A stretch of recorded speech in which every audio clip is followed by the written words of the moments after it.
Congress party ही लड़ सकती है और लड़ रही है। मोदी जी संघी हैं और जा करके ना शपथ लेते होंगे जब करते होंगे आरएसएस तब। तो आप संघी इस तरीके से क्यों बोल रहे हो जैसे वो गाली हो? मोदी जी संघी हैं। एक डिबेट छिड़ चुका है कन्याकुमार के इस स्टेटमेंट के बाद, क्यों कन्याकुमार नाथुराम गोडसे जी को आतंकवादी कहता है, तो वहीं पे प्यारे महात्मा गांधी जी को देश आजाद कराने वाला रक्षक। कौन है कन्याकुमार जिसे आरएसएस वाले गुंडे नजर आते हैं? जो गोडसेवादियों की सरकार है, इनकी विचारधारा बहुत क्लियर है। और क्यों कांग्रेस लीडर गोडसे के नाम से तिलमिला जाते हैं, चले जानते हैं आज इस एपिसोड से। Ram Ram guys, welcome to this episode. कल से एक इंटरव्यू काफी वायरल जा रहा है जिसमें कन्याकुमार जी कुछ ऑब्जेक्शनल स्टेटमेंट देते हैं। जिस 1 घंटे 6 मिनट 30 सेकंड के पूरे इंटरव्यू में कन्याकुमार ने सिर्फ बातों को घुमाया है। रिपोर्टर पूछ कुछ और रही थी, कन्याकुमार बता कुछ और रहे थे। एंड में तो रिपोर्टर ही इरिटेट होकर बोल दी कि बातों का जवाब दे दो। इस इंटरव्यू को देखने के बाद मैंने जो अपना टाइम वेस्ट किया, मैं नहीं चाहता कि वो आपके साथ भी हो, इसलिए मैं इस इंटरव्यू को आपके सामने एक शॉर्ट फॉर्म पे रखता हूँ। बेसिकली हमारे दिग्विजय चारों दिशाओं में जीत हासिल करने वाले कन्याकुमार जी अभी बिहार में पॉलिटिकल रैली कर रहे हैं कांग्रेस पार्टी के लिए, और अभी इनकी कुछ माइंड ब्लोइंग स्टेटमेंट वायरल हुई थी जिसके ऊपर इनका ये इंटरव्यू लिया जा रहा था। इंटरव्यू के स्टार्ट होते ही विदिन द 7 सेकंड रिपोर्टर ने टोक दिया कि पहले सवाल तो पूरा कर लेने दो। आप पिछले 48 आवर्स से बड़ी खबर बना रहे हैं, आप हेडलाइंस आप ही की चल रही हैं। तो पहली खबर जो आपने बनाई है कल, उस पे ये सवाल आपसे प्रेस कॉन्फ्रेंस में पूछा गया था कि तवाहुर राणा को लेकर आ रहे हैं, भारत लेकर आ चुके हैं ना, ये भारत लेकर। सुनिए ना सवाल तो सुनिए कन्हैया। रिपोर्टर पूछते कि आप तैयबुर राणा के लिए क्या कहोगे, कि आप मानते हो कि तैयबुर राणा आतंकवादी था? इनसे तैयबुर राणा पे सवाल पूछा जा रहा था तो ये जय शाह से उससे कंपेयर करने लग गए। ये तो वही बात हो गई कि हमारी मांगे पूरी करो, पर तुम्हारी मांगे क्या है? तानाशाही नहीं चलेगी, पर किसकी? ऐसे कुछ हाल हो रहा था कन्याकुमार का पूरे इस इंटरव्यू के दौरान। कला सखी जी से हमारी मांगे हैं। भैया हम कला सखी नहीं फूल सखी हैं। ए बोलना, तुम गलत घर के सामने प्रदर्शन कर रहे हो। ये फूल सखी जी हैं। चलो निकलो यहाँ से। रिपोर्टर आगे पूछते हैं कि आप तो अपने इलाकों से और दूसरे राज्यों से भी इलेक्शन हार जाते हो, तो कन्या जी यहाँ पे कहते हैं कि मोदी जी भी तो दूसरे राज्यों से इलेक्शन लड़ते हैं। ब्रो कंपेयर करा भी तो किससे करा? उनसे, जो कि अगर कश्मीर से भी इलेक्शन लड़े तो वहां से भी जीत के आ जाए। कम से कम अपना कंपैरिजन राहुल गांधी जी से कर लेते, जिन्हें यहाँ पर इलेक्शन हारने का 20 साल का तजुर्बा है। फिर कन्याकुमार जी कहते हैं कि बीजेपी के लोगों ने देश के साथ गद्दारी किया, अंग्रेजों के साथ हाथ मिलाया। पता नहीं है किसकी बात कर रहे थे, बट अगर हम एज्यूम भी करें कि नाथुराम गोडसे जी की बात कर रहे थे। बीजेपी की सोच नफरत वाली है, समाज को बांटने वाली है। बीजेपी जिस विचारधारा को लेकर के चलती है, उस विचारधारा ने देश के साथ गद्दारी किया, अंग्रेजों के साथ हाथ मिलाया, अंग्रेजों के लिए मुखबिरी की। ये देश के निर्माण में कोई भूमिका नहीं है। तो गोडसे जी का महात्मा गांधी जी को गोली मारने का जो मेन मोटो था वो ये था कि गांधी जी ने खुद यहाँ पर अंग्रेजों के साथ मिलकर पाकिस्तान बनवाया था, और जब मुस्लिम्स पाकिस्तान की मांग भी कर रहे थे तो उन्होंने इसका कुछ खास अपोज भी नहीं करा। जब वो मुस्लिम्स पाकिस्तान जा भी रहे थे तो उनमें से भी कुछ को गांधी जी ने भारत में रुकवा दिया। जब वो मुस्लिम्स पाकिस्तान बनाने के लिए हिंदुस्तान में डायरेक्ट एक्शन डे करके हजारों हिंदुओं को मार रहे थे, तो उसके ऊपर भी उन्होंने कुछ खास एक्शन लिया नहीं, बल्कि उल्टा हिंदुओं को सलाह देने लग गए कि तुम उनका विरोध ना करो वरना उन मुस्लिमों को ठेस पहुंचेगी। बट मुस्लिम्स कभी भी गांधी जी की कोई खास रेस्पेक्ट करते नहीं थे, जितनी रेस्पेक्ट आप अपने कॉलेज में प्रिंसिपल की करते हो, बस उससे भी कम मुस्लिम्स यहाँ पर गांधी जी की रेस्पेक्ट किया करते थे। गोडसे जी मानते थे कि अगर गांधी जी कुछ टाइम और जिंदा रह जाते तो वो पाकिस्तान से बांग्लादेश तक एक कॉरिडोर भी बनवा देते।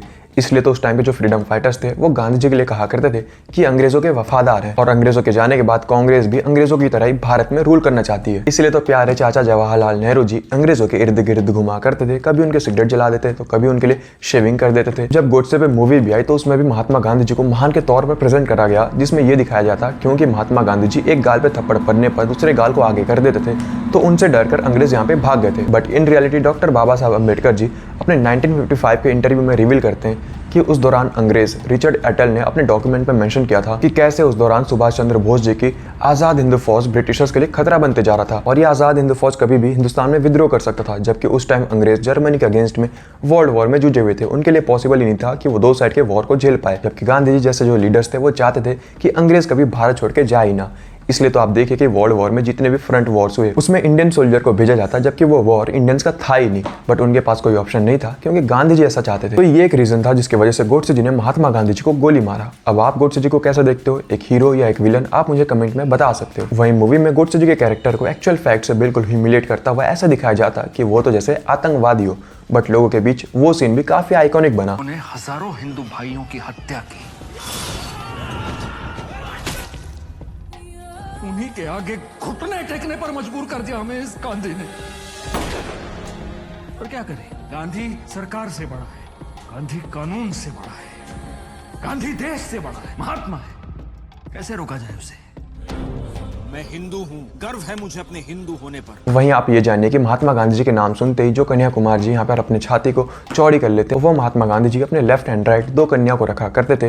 रात होती उनके साथ कुछ रिचुअल को परफॉर्म किया करते थे और इवन उनके आश्रम में भी कुछ और महिलाएं थी, कुछ और कन्याएं थी जो इस रिचुअल में इन्वॉल्व होती थी। तो वहीं वीर सावरकर जी, जिनके नाम से कन्या कुमार तिलमिला जाता है, उन वीर सावरकर जी की ये पहले प्रिंसिपल था कि भारत में पैदा होने वाला हर व्यक्ति हिंदू है, चाहे वो क्रिश्चियन हो चाहे वो मुस्लिम हो, वो हिंदुस्तान का हिस्सा है। तो वहीं पे गांधी जी का ये रूल था कि अगर मुस्लिम्स अलग देश मांगते हैं तो उन्हें वो दे दो। हिंदुओं में भी कास्ट डिस्क्रिमिनेशन को उन्हें खत्म करना चाहिए था। उन्होंने उसे और ज्यादा बढ़ाया, जिससे आज तक भी इंडियंस बाहर नहीं निकल पाए। जहां वीर सावरकर जी हिंदुओं में शुद्ध आर्यन समाज प्रोसेस को लाना चाहते थे, ताकि वो लोग जो कभी किसी रीजन से कन्वर्ट हो चुके थे वो दोबारा अपने धर्म में वापस आ सके। ट्राइबल एरिया में रहने वाले हिंदुओं को वो हिंदू आइडेंटिटी देना चाहते थे, ताकि कोई फ्यूचर में उन्हें कन्वर्ट ना कर पाए। तो बेसिकली जो चीज आज इंडिया में तेजी से बढ़ते जा रहा है, उस चीज को वीर सावरकर जी ने आज से 100 साल पहले ही प्रिडिक्ट कर लिया था। तभी तो आप देखिए कि जिन्हें कन्या कुमार जी ब्रिटिशर्स का एजेंट कहता है, उन्हें ब्रिटिशर्स ने रहने के लिए कैसा घर बनवा के दिया। तो वहीं पे कन्या कुमार जी ने यहाँ पर फ्रीडम फाइटर कहता है, उन्हें हाउस अरेस्ट में भी ब्रिटिशर्स ने कैसे बंगलो और अपार्टमेंट्स दिए। वाओ, क्या ही फ्रीडम फाइटर्स रहे होंगे। दिग्विजय मानुस यहाँ पर आरएसएस के लोगों को भी संघी कहता है, उन्हें आतंकवादियों से जोड़ता है। जिस आरएसएस को ये लोग ऐसे प्रेजेंट करते हैं जैसे मानो वो शोले का गब्बर सिंह है, जो कि लोगों से हफ्ता ना लेने पर या हफ्ता ना देने पर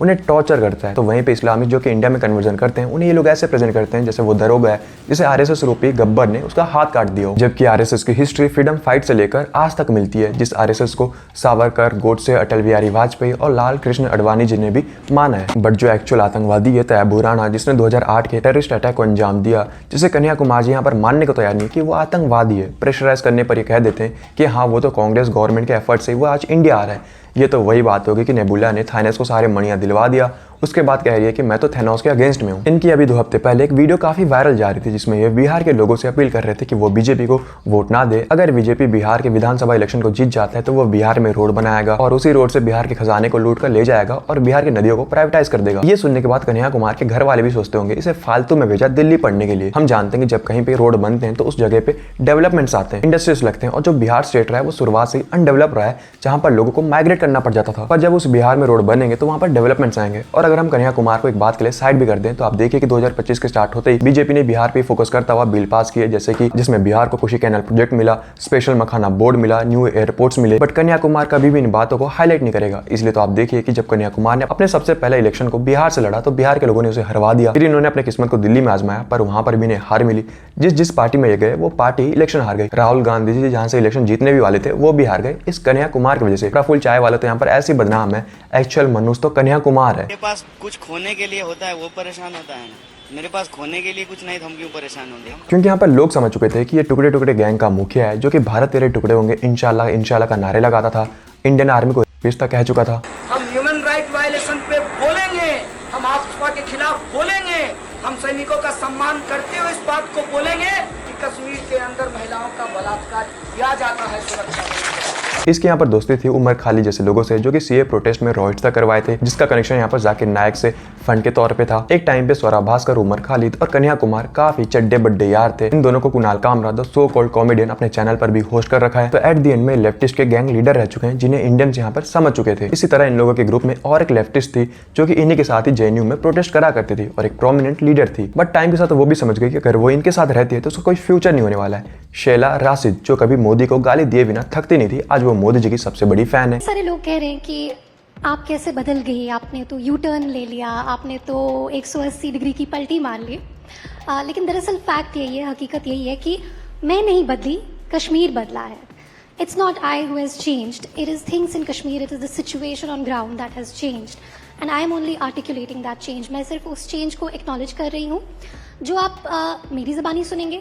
लेकिन आपने अभी देखा, आप खुद कश्मीर में थी, आपने देखा कि पीएम मोदी की जो रैली थी उसमें किस तरह से आम शहरी जो है वो कतारें लगाकर जो है वहाँ पे जा रहे थे। ये पहली बार ऐसा माहौल कि एक पॉलिटिशियन की रैली में जो है लोग खुद से जा रहे हों। क्योंकि जान चुकी थी कि अगर इनके ऊपर कल को एफआईआर हो जाता है उमर खालिद की तरह, तो सबसे पहले अगर कोई पर्सन होगा जो कि इन्हें छोड़कर भाग जाएगा वो होगा कन्या कुमार। इसलिए तो आप देखिए, जो उमर खालिद कन्या कुमार का चड्डी बड्डी यार था, उसके अरेस्ट होने के 5 साल बाद तक कन्या कुमार ने कभी उसके लिए आवाज तक नहीं उठाया।